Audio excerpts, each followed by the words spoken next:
नमस्कार मैत्रिणींनो, श्री स्वामी समर्थ सर्वांना. तर कसे आहात? स्वागत आहे तुमचं माझ्या एका नवीन व्हिडिओमध्ये. तर मागच्या व्हिडिओमध्ये ना आपण हे बघा अशा प्रकारचं लहान मुलासाठी म्हणजे लहान बाळासाठी बेबी बॉयसाठी अंगरखा कसा शिवायचा ते पूर्ण बघितलं आपण. त्याची संपूर्ण मेजरमेंटसहित त्याची कटिंग आणि संपूर्ण स्टिचिंग आपण बघितलेली आहे. मागच्या व्हिडिओमध्ये बघितलेला आहे. जर तो व्हिडिओ कोणी बघितला नसेल तर डिस्क्रिप्शन बॉक्समध्ये मी तो व्हिडिओ देते, तुम्ही नक्की चेकआउट करा. आता या ठिकाणी आपण त्या अंगरख्यावरती ना एक छानशी अशी छोटीशी धोती बनवणार आहोत. आणि ही धोती आहे 6 महिने ते म्हणजे 3 महिन्यांपासून ते आपण 1 वर्षापर्यंतच्या बाळासाठी ना इझिली ती येऊन जाते आणि इझिली आपण ती वापरू शकतो. तर याकरिता आता या ठिकाणी हे बघा, आपण मेजरमेंट मोजून घेऊ. म्हणजे पहिले एकदा आपली मापे बघून घेऊया. तर पूर्ण उंची ही 11 आहे. म्हणजे त्याची उंची आणि लांबी जी आहे ती 20 इंच घेतलेली आहे मी. आणि हे गडवालचं ऑरेंज कलरच्या साडीमधलं मी कट करून घेतलेलं आहे. आपण अशा प्रकारचे ना आउटफिट्स बनवतो. ज्यांना कोणाला ऑर्डर द्यायची असेल त्यांनी मी डिस्क्रिप्शन बॉक्समध्ये मी कॉन्टॅक्ट नंबर देईल, त्यावरती तुम्ही संपर्क करू शकतात. किंवा तुम्ही कमेंट सेक्शनमध्ये जरी मला लिंक वगैरे किंवा काहीतरी टाईप करा. म्हणजे तुम्हाला जर घ्यायचं असेल तर तुम्ही मला कमेंटमध्ये DM करू शकतात. तर तिथून मी तुम्हाला कॉन्टॅक्ट देईल. किंवा तुम्ही इंस्टाग्रामवरती आपलं सेम PSD फॅशन पॉईंट नावाचं पेज आहे, तिथे जाऊन देखील तुम्ही मला DM करू शकतात. तर हे बघा, या ठिकाणी ना हे 20 इंच जी लांबी होती ना, तर त्याची सेम आपण सारख्या 3 भागांमध्ये डिवायडेशन करून घेतलेलं आहे. 3 भागांमध्ये डिवाईड करून आणि एक भाग ओपन करायचा. आणि हे बघा, आपल्याला एक सेंटरपासून ना एक उंची घ्यायची आहे. साधारण 4.5 ते 5 इंचांवरती घेऊ शकतात तुम्ही. आणि म्हणजे इकडे अर्धा पाऊण इंच आणि तिकडे अर्धा पाऊण इंच असं माप ठेवून अशा प्रकारे आपल्याला हा इथे राऊंड शेप देऊन घ्यायचा आहे. ही आपली आसन आहे. आसनची लांबी आणि आसनचा शेप आहे इथे या पद्धतीने साकार देऊन घ्यायचा. आणि जी बाजू आपण ओपन केली ना आणि त्यानंतर त्या बाजूने बंद बाजू आपण ठेवलेली आहे ना, टेप त्यावरूनच आपल्याला अशा प्रकारे करून घ्यायचा आहे. म्हणजे बंद बाजू देऊन घ्यायचा आहे. म्हणजे आता हे बघा, ओपन केली बाजू आहे माझी राईट हँड साईड आहे ती माझी कट झालेली आहे. म्हणजे राईट हँड साईडने आपल्याला राऊंड शेप द्यायचा आहे. आणि हे बघा, आपली लेफ्ट बाजू जी डाव्या बाजूने आहे ना, आपल्याला घडी म्हणजे ओपन नाही करायची. जर तुम्हाला कॉटन म्हणजे फक्त बिना अस्तर लावता जर करायचं असेल तर काहीच हरकत नाही. पण जर तुम्हाला असं अस्तर लावून करायचं असेल तर थोडं मेन फॅब्रिकपेक्षा आपल्याला अस्तर हे कमी घ्यायचं असतं. आता हे अशा प्रकारे ठेवून घ्यायचं. आता काठाची बाजू ही आपली खाली येणार आहे. आणि जी आता मी घडी पाडलेली आहे ना, ती म्हणजे हे बघा, थोडंसं नॉर्मल मला ना वरती खाली वाटलं. जर तुम्हाला वाटलंच की आपल्याला तो शेप जो आहे ना ते आपलं आसन आहे. ओके. आणि थोडंसं लहान मोठं वाटलं तर तुम्ही त्या अंदाजाने थोडंसं कट करून घेऊ शकतात, काहीच हरकत नाही. आता हे एकमेकांच्या राईट समोर ठेवायचे. म्हणजे दोन्हीही डोकं समोर आले पाहिजे. हे बघा, अशा प्रकारे ठेवून घ्यायचे. आणि आता आपल्याला त्यावरती मेन फॅब्रिक जे आहे ना ते ठेवून घ्यायचं. मेन फॅब्रिक ठेवताना उलटसुलट बाजू व्यवस्थित एकदा चेक करून घ्यायची. आणि तुम्हाला जर वाटलं की हे आपल्याला म्हणजे खालची जी अस्त्राची खालची बाजू आहे ना ती जर काठाची बाजू असेल तर ते फोल्ड करण्याची गरज नाही. पण जर काठाची बाजू नसेल तर तुम्ही ते एक अर्धा इंच ना आतमध्ये असं फोल्ड करून घेऊ शकतात. आता आपल्याला याला जे आपलं अस्तर आहे ना ते आपलं मेन फॅब्रिकला म्हणजे आपल्या साडीच्या कापडाला जॉईन करून घ्यायचं आहे. हे बघा, आता या ठिकाणी आपल्याला ही माझी म्हणजे लेफ्ट हँड साईड आणि जी राईट हँड साईड आहे ना, तर दोन्ही बाजूने हे आपल्याला जोडून घ्यायचं आहे एकमेकांना सेम आहे त्या पद्धतीने. आता आपण एका बाजूने जोडायला या ठिकाणी सुरुवात करणार आहोत. व्यवस्थित सावकाश पद्धतीने हे आपल्याला जोडून घ्यायचं आहे. आता अस्तर आपण हे कर्व शेपमध्ये म्हणजे ज्या बाजूने 2 इंच कट केलेलं आहे ना त्या बाजूने जसं कट केलं आहे सेम तसेच आपल्याला इथे टिप मारून घ्यायची आहे. आणि सेम त्याच पद्धतीने आपल्याला दुसऱ्या याला देखील टिपा म्हणजे आपलं अस्तर आणि मेन फॅब्रिक जे आहे ते जोडून घ्यायचं आहे आणि एक्स्ट्रा कापड जे आहे ते या ठिकाणी कट करून घ्यायचं, जेणेकरून आपल्याला आतमध्ये फोल्ड करायला सोपं जाईल आणि फिनिशिंग जी आहे ती व्यवस्थित प्रॉपर पद्धतीने येऊन जाईल. आता हे बघा, हे दुसऱ्याचं देखील आपल्याला कट करून घ्यायचं या ठिकाणी. जास्त जवळून कट नाही करायचं, कारण म्हणजे आतमधला कपडा नको कट व्हायला ना, त्यामुळे थोडंसं ठेवायचं. कारण बिगिनर्स असाल तर हे थोडंसं ठेवणं म्हणजे गरजेचंच आहे. आणि आपल्याला हा उभा उंची जी आपण आहे ना, त्याची आसनची उंची जी आहे ती अगदी 4.5 इंच घेतलेली, ती 4, 4.5 किंवा 5 इंचापर्यंत घेऊ शकतात. पण जर कर्व शेपमध्ये जर आपण ते कट केलं तर त्याची उंची जी आहे किंवा त्याचं जे माप आहे ते वाढलं जातं. आणि दुसऱ्या बाजूने आपल्याला ज्या बाजूने आपण 2 इंच कट करून आणि तो राऊंड शेप दिलेला, म्हणजे ज्या बाजूने आपण राऊंड शेप दिलेला होता 2 इंच सोडून, त्याच्या ऑपोजिट साईडला, म्हणजेच आता हे बघा, जे आसन आहे त्याचं जो कट केलेला भाग आहे त्याचं तोंड माझ्याकडे आहे आणि त्या बाजूने माझी राईट हँड साईड आहे. लक्षात घ्या की ज्या बाजूने एक सिंपल सांगते की ज्या बाजूने आपण 2 इंच राऊंड शेपमध्ये कट केलं ना, त्याची ऑपोजिट साईड म्हणजे माझी राईट हँड साईड, त्या बाजूने तुम्हाला अशा प्रकारे चुन्या पाडून घ्यायच्या आहे. आणि आसनचा जो गोल राऊंड आहे ना, तर तो किती म्हणजे किती त्याची हाईट आहे किंवा किती इंचचं लांबी आहे ना, त्या लांबी जेवढी लांबी आहे तेवढे तुम्हाला इथे हे अशा प्रकारे चुन्नट त्याला पाडून घ्यायचे आहे किंवा प्लेट्स पाडून घ्यायच्या आहे छोट्या छोट्या. आणि सेम त्याच पद्धतीने मी दोन्हीही याला प्लेट्स पाडून घेतल्या आणि बघा ठेवल्यानंतर दोन्ही भाग हे अगदी समोरासमोर येतात. आता हे बघा काय करायचं, आता एक भाग सरळ ठेवायचा आणि एक उलट ठेवायचा. आणि हे बघा, माझी ज्या बाजूने ते मी प्लेट्स पाडून घेतल्या ना, तर ती बाजू माझ्या डाव्या हातात आहे आणि ही दुसरी बाजू जी आहे ती माझ्या उजव्या हातात आहे. आणि ते तशा प्रकारे एकमेकांवरती ठेवून आपल्याला ती म्हणजे टीप मारून घ्यायची आहे.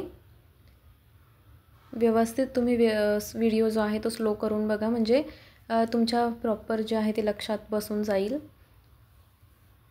आता नॉर्मल ना माझी जी मी चुन्नट पाडलेल्या होत्या ना, तर तो भाग थोडासा मला मोठा वाटला आणि म्हणून मी आसनच्या खाली ना छोटासा एक कट दिला. आणि हे बघा व्यवस्थित बघा, आपला फ्रंट पार्ट जो आहे म्हणजे एक पाय जो आहे तो तयार झालेला आहे धोतीचा. आणि दुसरा भाग बघा, आता इथे पण तुम्ही बघा, जे आपल्याला काय पाहिजे की समोरच्या बाजूला ना दोन्ही बाजूने आपल्याला अशा चुन्या पाहिजेत, बरोबर.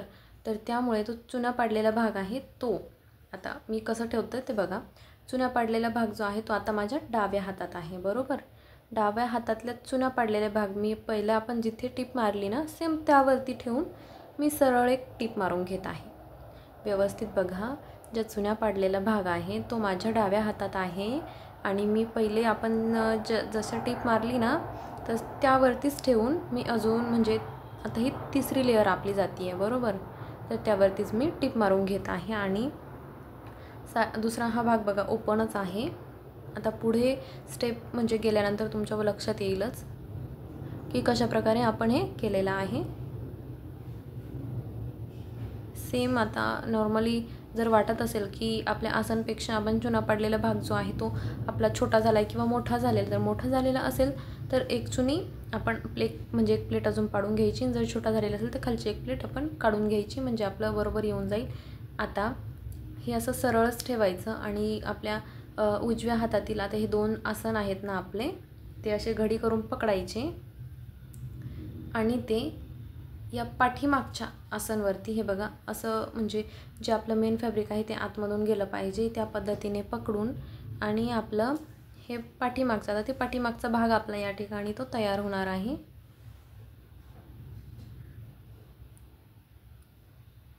आता पाठीमागच्या आसनला आपल्याला ते जोडून घ्यायचं आहे.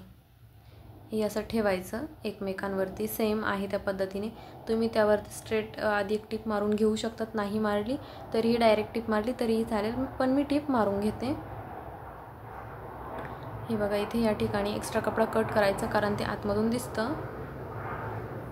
आता तो भाग घ्यायचा आणि आपल्या पाठीमागच्या भागावरती आतल्या बाजूने त्याला मागच्या आसनला टीप मारून घ्यायची आहे. व्यवस्थित त्यावरती सरळ ठेवायचं आणि त्याला तिथे टीप मारून घ्यायची आहे. आणि बरोबर आपल्या सेंटरला येऊन ती टीप तिथे एंड करायची. पक्की टीप देऊन घ्यायची आहे.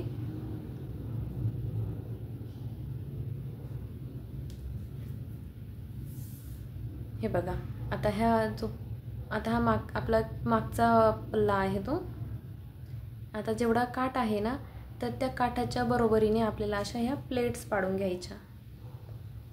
आणि ते प्लेटचा आपला जो काठ आहे त्या काठाच्या बरोबर सेंटरला आपण जिथे ते आपलं जोडलेलं आहे ना मागचं आसन, तर राईट त्या सेंटरला ते जोडून घ्यायचं आहे. मधल्या प्लेट्स आपल्या लहान हो मोठ्या हो काही फरक नाही, पण जो आपला मेन काठ आहे ना, तो अगदी त्या आपल्या आतमधल्या आसनच्या टिपाचा जो सेंटर आहे राईट तिथे आला पाहिजे. आणि अशा प्रकारे त्याला एक टीप मारून घ्यायची आणि जे एक्स्ट्रा काय राहील ते कट करून घ्यायचं.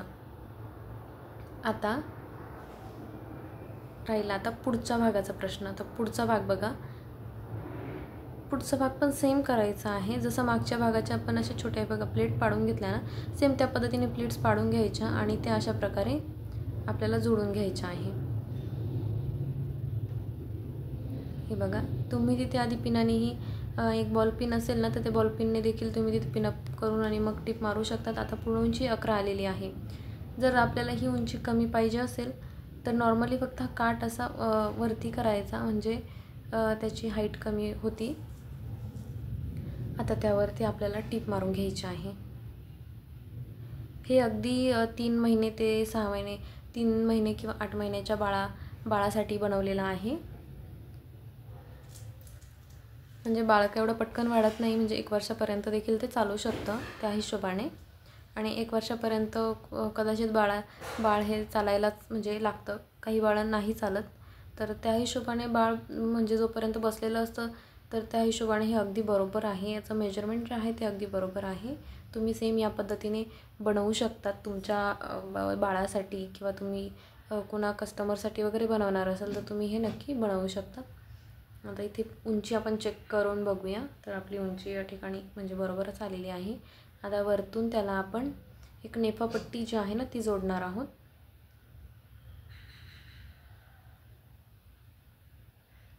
आता हे बघा, अशी 2 फोल्डमध्ये ही घडी करून घ्यायची आहे.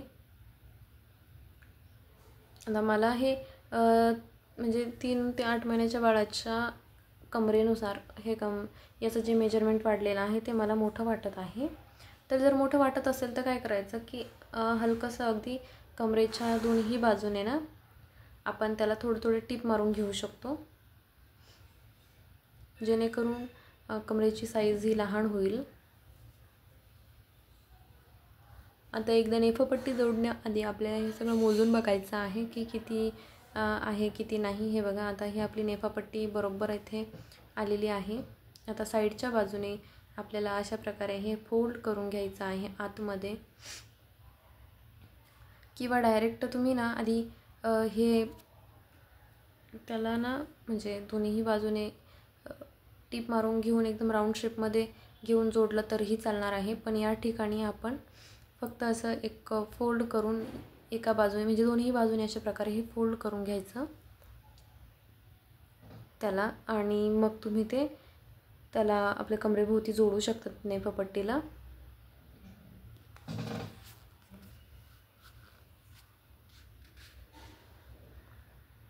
हे बघा, आणि आता ते जोडायला घ्यायचं आहे.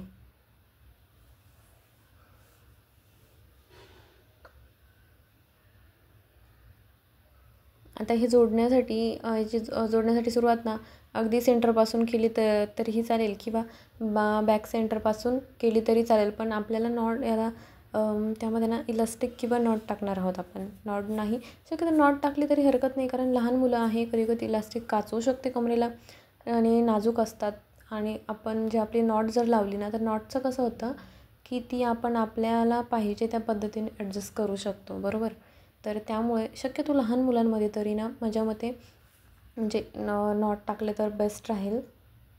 पण आपण बघूया, आपण म्हणजे नॉट टाकले तरी चालेल, इलास्टिक टाकले तरी चालेल, हरकत नाही. पण माझ्या मते लहान मुलांमध्ये ना म्हणजे नॉट टाकले पाहिजे. बट बघूया आपलं पुढे जाऊन काय होतं आहे. तुम्हाला मी म्हणजे सांगत आहे की दोन्हीपैकी चालेल कोणतंही, फक्त इलास्टिक जास्त मग लूज वापरायचं, जरा जास्त टाईट इलास्टिक नाही वापरायचं, जेणेकरून ते कमरेभोवती कचलं नाही पाहिजे ना, म्हणजे किंवा कचणारही नाही जर लूजमध्ये जरा वापरलं तर. एक टिप मारून घ्यायची व्यवस्थित आणि ती सेंटरला एंड करायची. आता ही असं बाहेरच्या बाजूला या ठिकाणी फोल्ड करून घ्यायचं.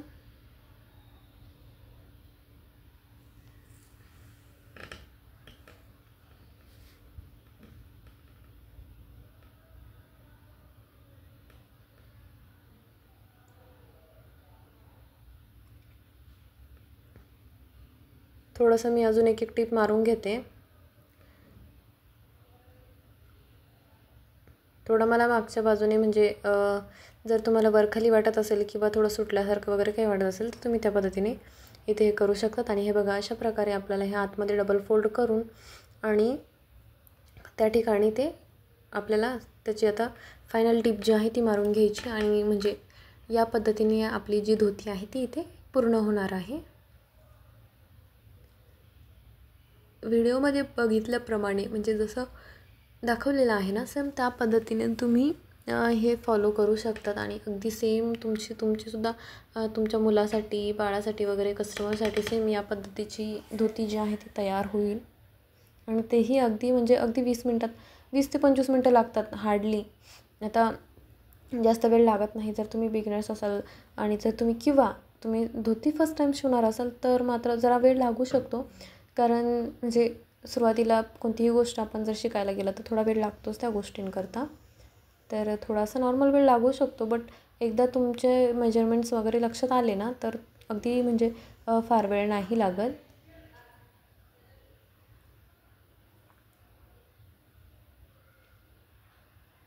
आणि आता आपल्याला हे जसं आतमध्ये फोल्ड केलं ना तर त्यावरतून आपल्याला ही टिप मारत चालायचं आहे. आता या ठिकाणी मी इथे ही टिप मारून घेत आहे. तोपर्यंत तुम्ही पटकन जाऊन आपल्या चॅनलला सबस्क्राईब करायचं आणि शेजारी दिलेलं बेल आयकॉन प्रेस करायचं. कारण जेणेकरून ना म्हणजे मी अशा पद्धतीचे जे छान छान नवनवीन किंवा हेल्पफुल व्हिडिओज मी जे तुमच्यापर्यंत शेअर करत असते ना तर त्याचे नोटिफिकेशन सर्वात आधी तुम्हाला मिळतील. आणि जर तुम्हाला आपले व्हिडिओज आवडत असतील ना तर नक्की आपल्या व्हिडिओला लाईक करा आणि कमेंट सेक्शनमध्ये मला सांगा की तुम्हाला हा व्हिडिओ कसा वाटला आणि माझी शिकवण्याची पद्धत कशी आहे ते देखील मला कमेंट करून सांगा. म्हणजे जर माझ्याकडून जर काही मिस्टेक होत असेल किंवा काही गोष्टी राहून जात असतील आणि जर ते तुमच्या लक्षात येत असेल तर तुम्ही मला नक्की सांगा आणि त्यावरती मी म्हणजे नक्की सुधारणा करण्याचा प्रयत्न करेल. आणि अशा प्रकारचे ना म्हणजे छान छान व्हिडिओज बनवण्यासाठी जर तुम्ही मला आपल्या व्हिडिओला लाईक केलं, कमेंट्स केलं तर मलाही प्रोत्साहन मिळतं असे छान छान व्हिडिओज बनवण्यासाठी. आणि मलाही कळतं की माझे जे सबस्क्रायबर आहेत, जी माझी फॅमिली आहे ती म्हणजे खूप सपोर्टिव्ह आहे आणि त्यांनाही माझं शिकवणं कळतं आहे वगैरे सगळ्या गोष्टी मला त्यामार्फत कळतील. तर या ठिकाणी बघता बघता आणि बोलता बोलता आपली जी धोती आहे अगदी 3 महिने ते 8 महिने किंवा 1 वर्षाच्या बाळासाठी ती या ठिकाणी तयार झालेली आहे. आणि ही धोती कशी वाटत आहे ते देखील मला कमेंट करून सांगायला विसरू नका. आणि या ठिकाणी ना उंची चेक करून बघायची. आपली उंची 10-1 इंच थोडी वाढवा असली तरी चालेल पण अगदी कमी नको व्हायला. कारण कसं शेवटी बाळाचं माप हे वाढतं असतं त्यामुळे मेजरमेंट घेताना थोडं एक्स्ट्रा घ्यायचं. आणि बघता बघता आता आपली ती तयार झालेलीच आहे. हा आहे अंगरखा. याचा व्हिडिओ बघितला नसेल तर डिस्क्रिप्शन बॉक्समध्ये लिंक देते, नक्की जाऊन चेकआउट करा. आणि तुम्ही आपला व्हिडिओ शेवटपर्यंत बघितला त्याबद्दल धन्यवाद.